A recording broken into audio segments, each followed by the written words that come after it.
Nuclear revenge number 4. He tried to rob me. Now he spends his life in a wheelchair with permanent brain damage. This happened over 30 years ago, so there are probably a few details I've forgotten. My memory isn't perfect. Back in 1989, I was 19 years old, living in New York City. I worked as a pizza delivery driver at a small pizzeria in Hell's Kitchen that's long gone now, and I was barely getting by from paycheck to paycheck. I'd moved to New York looking for work after my uncle's construction company shut down. The only apartment I could afford was a tiny dump, and the only reason I took the pizza job was because it was within walking distance. There was just one catch. To get home, I had to walk through a dark alley. Remember that detail. It'll matter later. If you've only seen modern-day New York, it's hard to imagine what it was like back then. 30 years ago, the city was a completely different place. Murders were far more common. Prostitutes stood openly on street corners. Times Square was packed with strip clubs and adult theaters. Gangs regularly robbed people in the subway. And in my neighborhood, it wasn't unusual to see drug addicts passed out in alleyways or lying unconscious on the sidewalk. Everything started on a hot July night after my shift ended. The owner of the pizzeria, Paolo, offered me a pizza that had been sitting under the heat lamp all day. Free food was free food. By then, I'd worked there for about a year and had become close with Paolo and his brother Joseph, who ran the place together. Paolo weighed well over 300 pounds and loved smoking enormous cigars while making pizzas. Joseph usually stayed in the back office, handling the money and answering phone orders. The restaurant had a back exit that opened directly into the alley I used every night. A homeless Vietnam veteran named Alfonso usually slept there beside a warm air vent behind the building. We'd often chat after my shift, and he'd almost always ask me for a cigarette. That night was no different. After talking with Alfonso for a couple of minutes, I headed home. I'd already made it a good distance down the alley when I heard glass bottles rattling behind a dumpster. At first, I figured it was just rats. Then a man suddenly jumped out. He had wild, bloodshot eyes, a hunting knife in one hand, a metal baseball bat in the other. I still remember exactly what he looked like. He was the definition of a hardcore addict. Track marks covered his arms. His clothes were filthy. His hair was tangled. His whole body twitched nonstop as he screamed at me to hand over my wallet. My adrenaline instantly went through the roof. No one had ever tried to rob me before. I was still carrying the pizza box. I shifted it into my left hand so I could reach for my wallet with my right. That's when he started closing the distance. He kept muttering to himself, growling, waving the knife around like a man completely out of his mind. At that moment, I realized he was either unbelievably high or completely insane. He got within arm's reach before I could even pull my wallet out. Without warning, he slashed me across the face. The blade cut just below my left eye. For a second, I didn't even understand what had happened. I just stood there, frozen. The only thought in my head was, this is it. I'm about to die in this filthy alley, over the $4 in my wallet. Then something inside me snapped.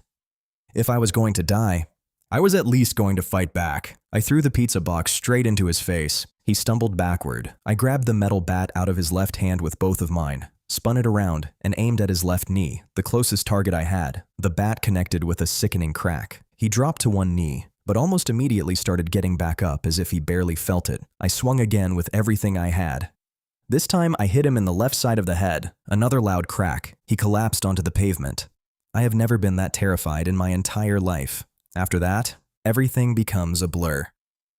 Years later, while seeing a psychiatrist for something completely unrelated, this memory resurfaced. She told me traumatic events can cause the brain to block out parts of what happened as a way of protecting itself. The next thing I clearly remember, I'm standing over him, covered in blood. I knew he was still alive because I could hear him making weak, wet, gurgling sounds.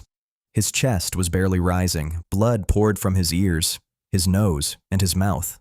The hand that had been holding the knife was mangled beyond recognition.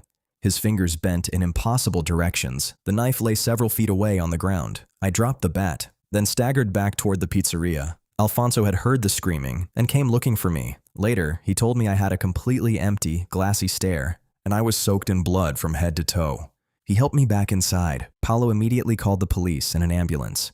Joseph rushed out of the back office with a cheap bottle of Prosecco and poured it over the cut on my face, trying to disinfect it before pressing paper towels against the wound to stop the bleeding. I spent the night in the hospital. The doctor said I'd lost enough blood to become severely disoriented and barely understood where I was. The next morning, I finally felt a little better. 2 detectives came to take my statement. After hearing everything that happened, the older officer looked at me and said that in over 10 years on the force, he'd never seen someone survive injuries that severe after a fight.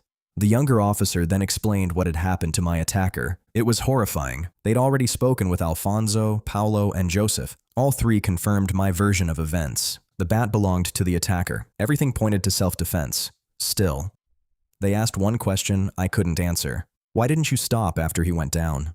I had nothing to tell them except, I don't know. I honestly don't remember. A few days later, I was released from the hospital and eventually returned to work at the pizzeria.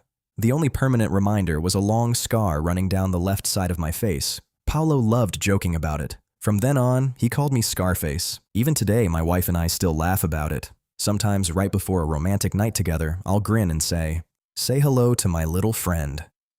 She still rolls her eyes every time.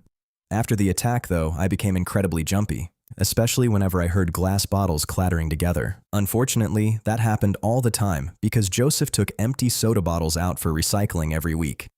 Years later, another terrifying thought crossed my mind. How much of that man's blood had gotten into my mouth or into the open wound on my face? At the time, the HIV/AIDS epidemic was at its peak.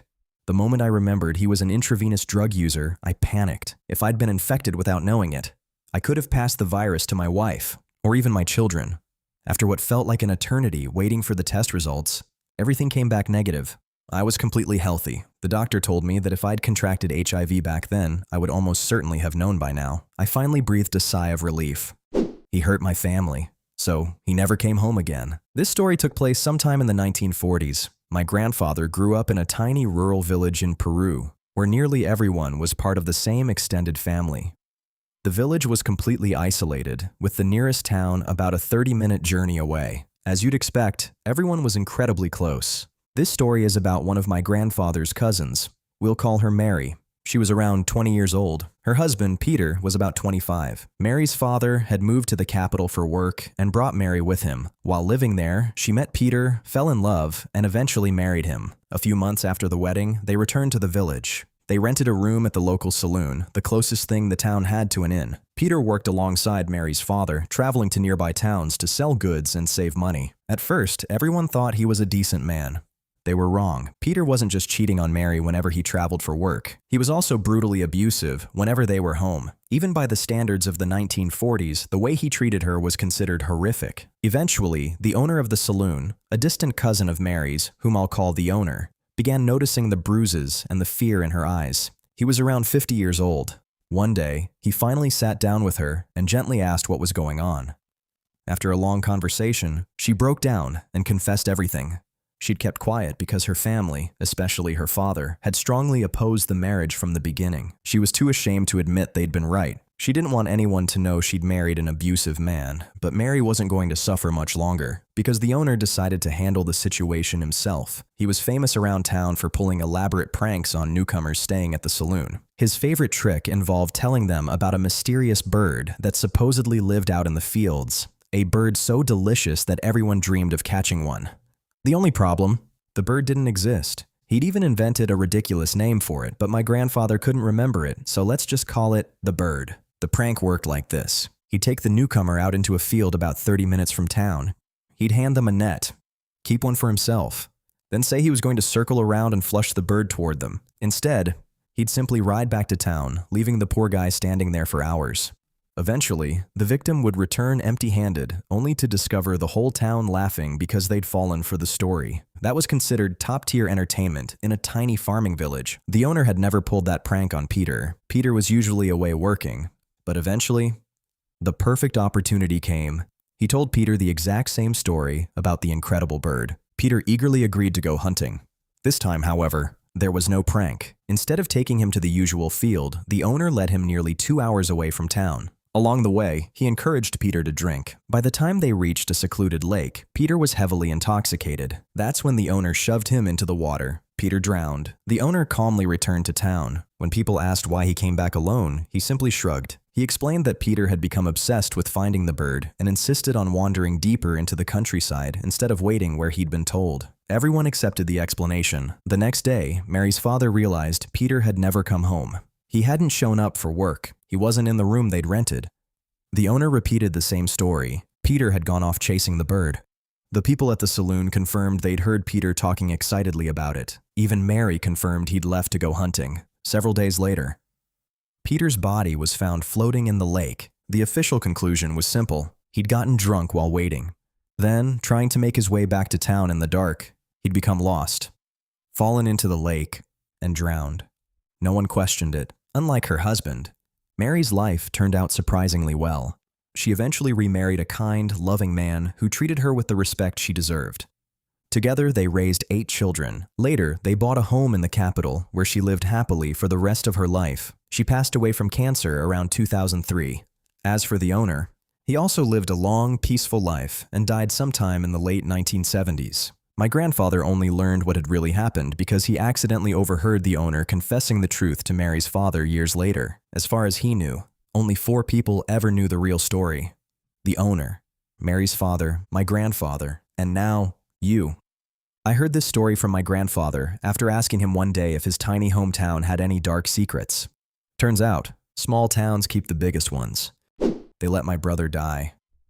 6 years later, karma finally caught up with them. This didn't happen to me personally. I just know everyone involved. I've changed a few names and details to protect their privacy. Back then, I was in college. It was a Friday, and everyone was excited to head home for the weekend. None of us knew that one of our classmates would be dead before the weekend was over. He died from a drug overdose. The entire college was devastated. He was one of those rare people who seemed to fit in with everyone. He played football, but he also hung out with the band kids. He could joke with the honor students, then smoke with the stoners after class. Everyone knew him. Everyone liked him. He was genuinely a good guy. Sadly, his home life was a mess, and over time he drifted into harder drugs. The overdose itself was horrifying. His girlfriend and his best friend were with him when it happened. They watched him die. Instead of calling 911, they desperately tried to wake him up.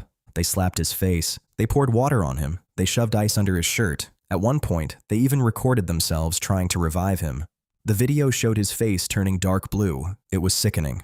For an entire week, nobody knew what had really happened. Both of them had been using drugs too. Terrified of being arrested, they chose not to call the police. Instead, they gathered up the evidence, walked away, and left him there. His little brother was the one who eventually found the body. By Monday morning, the entire campus was in shock. No one could believe he was gone. The atmosphere that day was unbearably heavy. A week passed before the truth finally started coming out.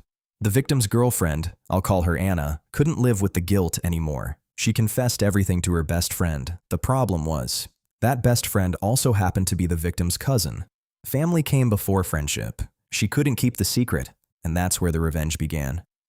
The victim's younger brother had already been through more than anyone his age should ever experience. Just 1 year earlier, his father had been killed in a drunk driving crash. Now he'd lost his older brother too. Anna and the best friend, I'll call him Chad, were questioned by police. They were arrested, but eventually released. As far as I know, they received community service and possibly a short jail sentence. Either way, they both transferred to another college. If they'd stayed, students probably would have beaten them. They claimed they'd only gone there to smoke marijuana, and that they left as soon as the victim started using harder drugs. According to them, they wanted nothing to do with it. Almost nobody believed that story. To the younger brother, they weren't witnesses. They were the reason his brother died. Chad had a cousin named Lexi who still lived in town. She defended him nonstop. She insisted nobody had the right to judge because they hadn't been there. Lexi also loved drama. She always wanted to be the first person spreading news, good or bad. Whenever Chad came back to town, the two of them constantly argued online. Eventually, through Lexi, everyone learned that Anna was pregnant, and Chad was the father. Lexi announced it on Facebook. The backlash was immediate. People flooded the comments, reminding them what they'd done. Many said karma was finally catching up with them. Some comments went far beyond the line. A few even wished harm on the unborn baby. That was completely wrong. Then Chad made everything worse. Trying to defend himself, he publicly blamed the dead victim for being addicted to opioids. His comments weren't just cruel. Some of the things he said were openly racist. Instead of calming people down, he poured gasoline on the fire. The younger brother eventually found Chad, along with several friends. He attacked him. From what I heard, Chad barely survived. Then Anna made another decision that shocked everyone. Apparently overwhelmed by guilt, she decided to give her unborn child the victim's name as a middle name. She even asked the victim's mother for permission. The answer was exactly what you'd expect: absolute outrage. Of course, the mother couldn't legally stop her. Several months later, Anna gave birth, and she gave the baby the victim's middle name anyway. When the younger brother found out, something inside him finally broke. Then Lexi posted videos online showing Chad and Anna holding their baby, calling the child by the same middle name. The younger brother decided he'd had enough. He knew Chad already had a criminal record. If police caught him driving while intoxicated or carrying drugs, he'd likely end up back in prison for a long time. So he waited. One day, he spotted Chad and Anna getting into a car. He quietly followed them, then he called the police. He reported that the driver appeared intoxicated and was driving under the influence on the highway connecting two nearby towns. What happened next? No one expected. When officers tried to stop Chad, he ran. Whether he panicked, didn't want to go back to prison, or thought he could escape, no one knows. The chase ended when he crashed into another vehicle. Police surrounded him. Instead of surrendering, he opened fire. The shootout lasted only moments. Chad was killed. The injuries were so severe. His family held a closed casket funeral. Anna survived, but things only got worse. She was tested for drugs and failed. Because she violated the terms of her release while using illegal substances, she was sentenced to prison. Her baby was taken into protective custody. Looking back, I honestly think Anna and Chad fell even deeper into drugs because they couldn't live with what they'd done. 6 years have passed since then. Lexi's family and the younger brother's family still refuse to speak to each other. Everyone blames everyone else. The younger brother still misses his brother every single day, but little by little, he's started to heal. As for the anonymous tip that set everything in motion, no one ever found out it was him. He's probably the only person I've ever met who could be called a snitch and still earn everyone's respect. Thank you so much for watching all the way to the end. If you enjoyed this story, don't forget to like the video, subscribe to the channel, and turn on notifications so you don't miss the next episode. If you have any thoughts about what happened, let us know in the comments below. We'd love to hear what you think. Thanks again for watching, and we'll see you in the next story.